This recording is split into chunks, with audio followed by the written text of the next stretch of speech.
Satellite, I'm heading home. Satellite, I'm heading home. I've been out here. Hey, this is John Bohlinger with Premier Guitar. I'm in Nashville, Tennessee with Dave Stewart just a few minutes before your sound check. Dave, thanks for joining us today. Thank you very much. It's nice to be here. Panicking. Right. So the last time I saw you, it was in London, and we were in the studio, and you were just messing around with the guitar. Yeah. And in 20 minutes, you had written a song, and then you produced a Strat where you recorded, and like an hour and a half later, it was a finished song. And you played very nice guitar. Oh, thank you, man. It was a thrill to be on your record. It was called Never Met a Woman Like You, right? Yeah. Yeah, you just pulled it out of the air, man. Well, the thing is, I think because I'm so ancient now, been writing songs, since I was a kid, 16. So it gets to a point where you realize you don't have to write songs. You just kind of sit around and then one pops in your head or one comes, and you just have to finish it off. Right. It's like, instead of some people as songwriters, they get a line and they write it down. And I used to always do that. But I get maybe it's the whole half of the song now in my head, like the music and the words. And then I think as you get older, it's like that, right? It's less effort. Yeah, it was amazing to watch because it was like you were taking dictation more than like writing something. Yeah, you just it was there. there. Please, Lord. Yeah. Where is the song today, Lord? Yeah, I think, there's a lot of stuff in your life generally. And to get to the space between your thoughts, meaning to allow stuff in because your brain is chattering to itself all the time. Some people can do it through yoga and meditation, but I can, if I hit a chord, like the first chord of Here Comes the Rain Again, which is your rhythmic song. Right. It started the whole song by just having, instead of A minor, by having that open B. So all of a sudden, because you know about the effect of tones and music, with that open B, the world is not quite right. Right. Right, A minor, it's like, oh, there's something wrong. But A with an open B, is it? Something's not quite right. Something's in the air, but we're not quite sure what it is. It's like before the storm, right? Right. And so I was doing that. I was actually doing that on a little keyboard. I was doing that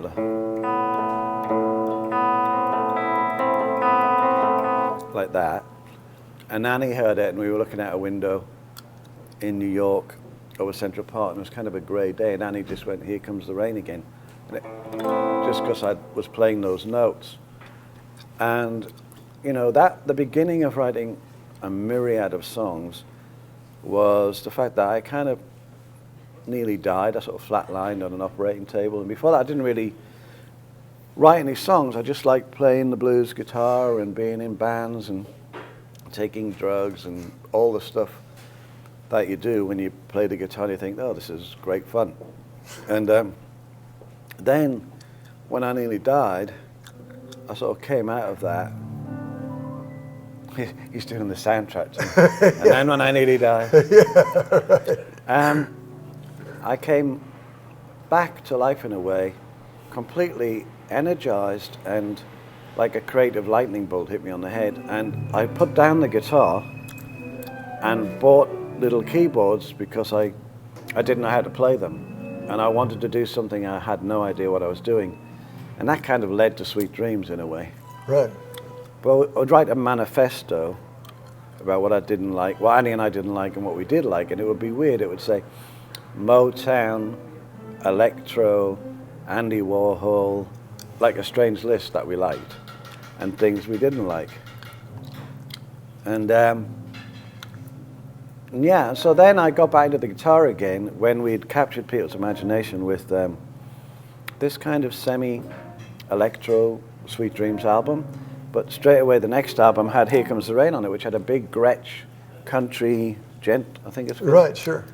And an orchestra. Bigsby and the whole Bigsby thing, yeah. and that chord. And we had a whole orchestra, you know, with the arrangement by Michael Kamen.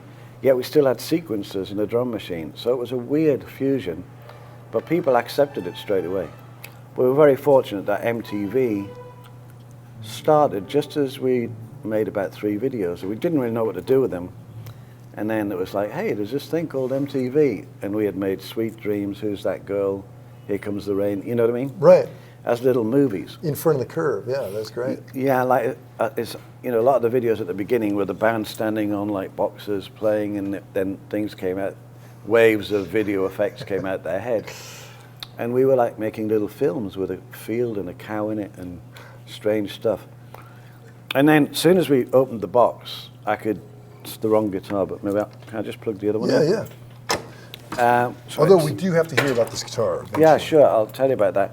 Now, this is not my guitar, but it's very like the guitar Mike Campbell from the Heartbreakers gave me. Is it called a Star Maker or something?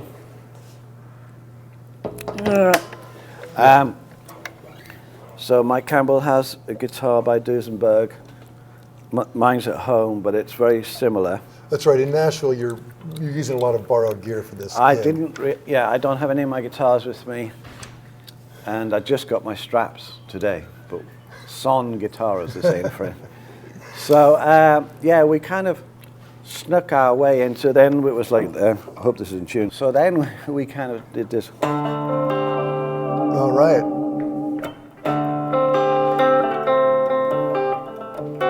However it goes in.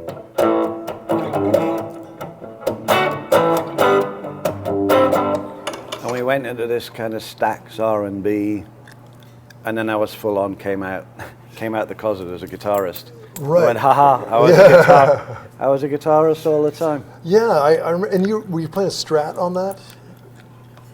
On the actual record... on the video was a Strat, I think, a black Strat, I think. Yeah, it was a kind of... I can't remember the video now. Oh, yeah. We were in LA, and I saw this band, they were great, called Fishbone. Mm-hmm. Remember them? And they had like horns, and I got half of them to be the horn section. I think it's Tower of Power playing on the record, but I think that was the Gretsch again, that do-do-do-do, because it's very similar to this going. But then I started to get, well, actually I got some money.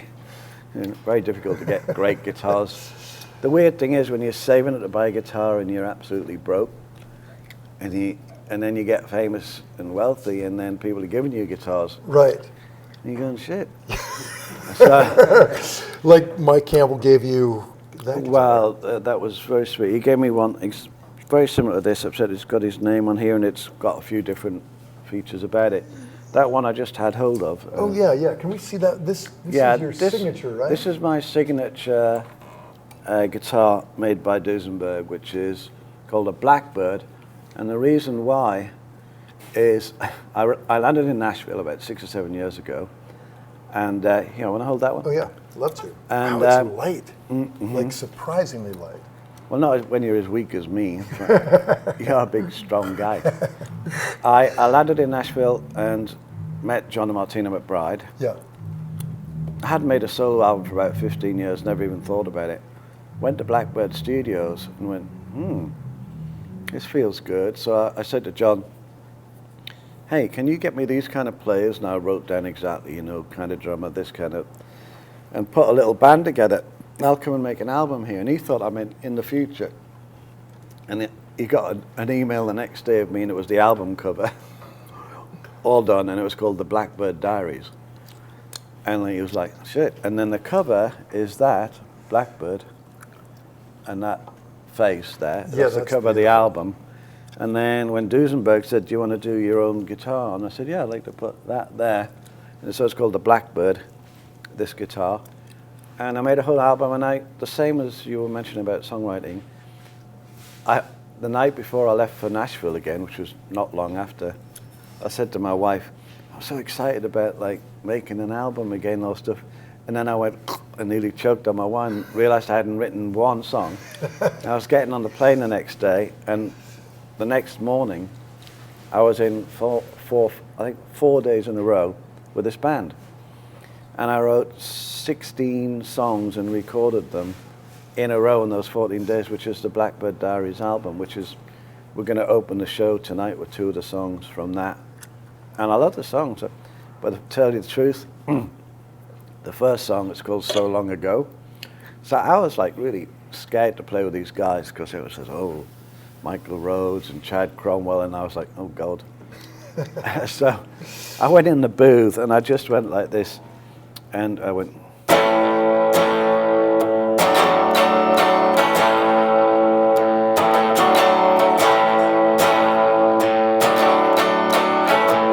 And they all came tumbling in. And I thought, shit, I better sing something. And I just started singing, and we made the whole song in 4 minutes from beginning to end. Just stream of consciousness. Yeah, and then I filled in a few gaps. And I said, oh, I think we need some backing vocals on here. And the whole record carried on like that. So what I'm saying is, you know, if you surround yourself with sort of genius players, it's best not to tell them what to do. Right. So I didn't go and go, it goes like this, and here's the chart and that. So they were very relieved because they were used to getting charts and talking about diamonds and spades. I don't know what the hell they were talking about. And so the next song, I just started going like this. So I think I'm in Nashville, it must be going like this. Right.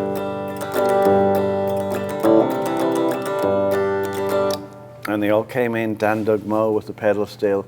And I made a song called Magic in the Blues. And I was singing about my parents breaking up in a stream of consciousness, you know. I was feeling empty-hearted, colder than a stone. Walked around the house all day, looking for a home. You know it? Can you hear it? Oh yeah, it's great, it's great. Okay. Anyway, I just started singing about my experience of walking around my dad's house empty and my mum had gone there. I slept inside my brother's bed, put on my father's shoes. I picked up my mother's wedding ring, the one she tried to lose, when she went looking for some clues to find magic in the blues. You know what I mean? Cool. And as soon as I went to find magic in the blues and hit the E minor, Right. the band kicked in like, and it just went crazy. And then at the end, I said, we got to the end, and I said, hang on, let's do an end tag where we ended, Magic in the Blues. And then I got Chad to do a fill, and we went into total half time and crazy blues playing, and that went on for about 7 minutes. So the song's about 3 minutes, and the blues jam's about 7 minutes.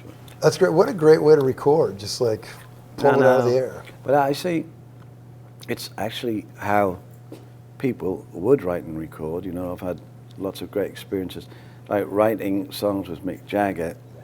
Oh, and super heavy, right? Well, no, actually, we were in Abbey Road in a circle, and Mick's in the middle singing with acoustic guitar, and a song like The Blind Leading the Blind.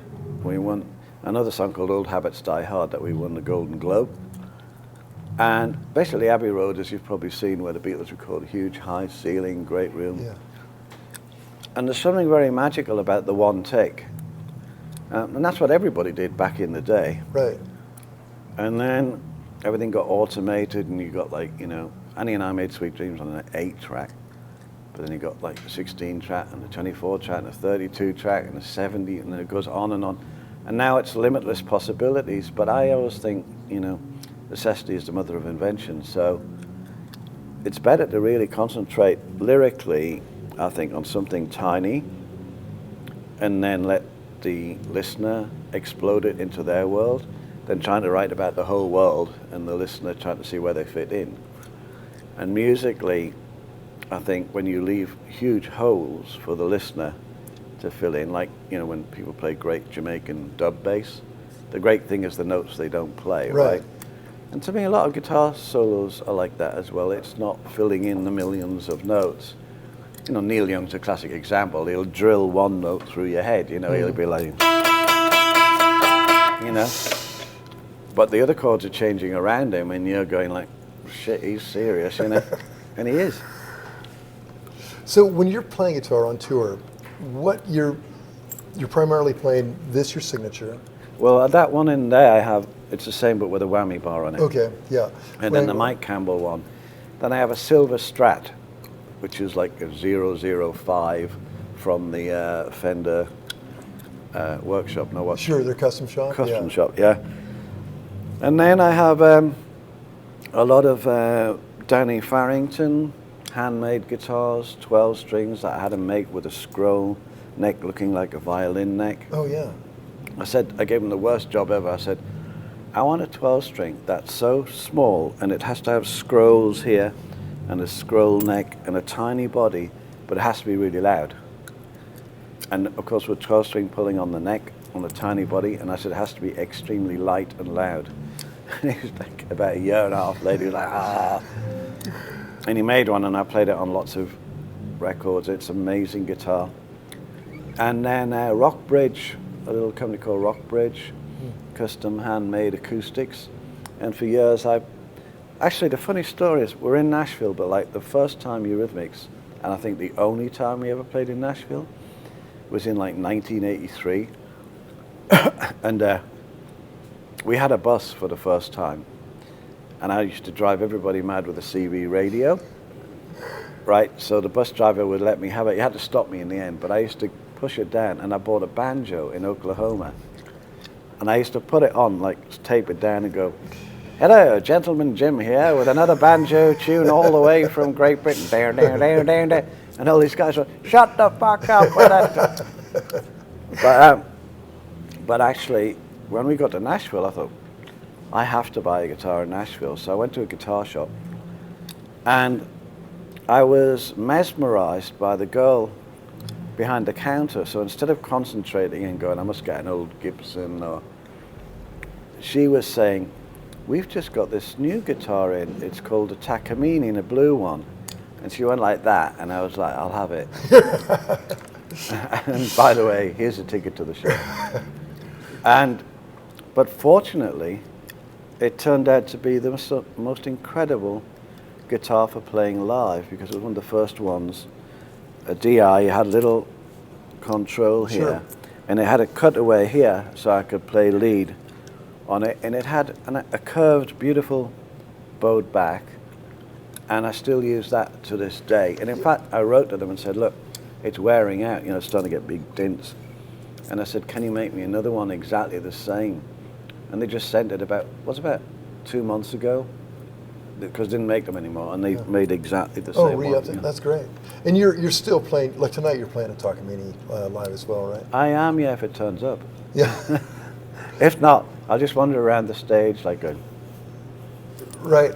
Again, So that's the whole thing about backline. You never know.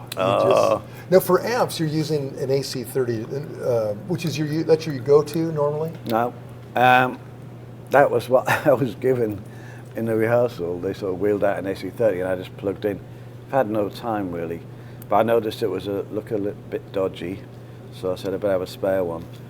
But no, I use a mixture of things, divided by 11, is it called? Do you know Sure, yeah. Is it divided by 11? I don't, divided by 13, that's it. The reason why I don't say that is John McBride says everything has to be divisible by 3. And 13 is not. See, everything on there is divisible by 3. Oh, and this was the name of my other album that I made in Nashville, Lucky Numbers. No, I made the Ringmaster General section straight away in Blackbird, and then I flew all the guys from Nashville and went to the South Pacific and made Lucky Numbers. Right. Yeah, divided by 13. They're great amps, and then I use the new, a Fender that's been modified. But it's for different records you want different things. I mean, sometimes the good old-fashioned no strings changed for 20 years through a Fender twin reverb. Sounds amazing. Right. Now, do you do much in the way of stop boxes, effects, things like that? I have my effects sort of set and made, but unfortunately that's not here either. Right. So, Alison, he's asked me about my effects pedal board and what effects I use. I said, well, I do, but unfortunately they're not here either. Yeah. So tonight, don't judge me because I've got these weird effects. Oh, really? Well, what do you usually run? All right. Well, I don't know if they exist anymore, but ages ago I bought a thing called a tremodillo in Texas. Oh, yeah, I know the tremodillo, yeah. So it's interesting because you've got like different kinds of vibrato, tremolo things, but some really work. And that's a great one.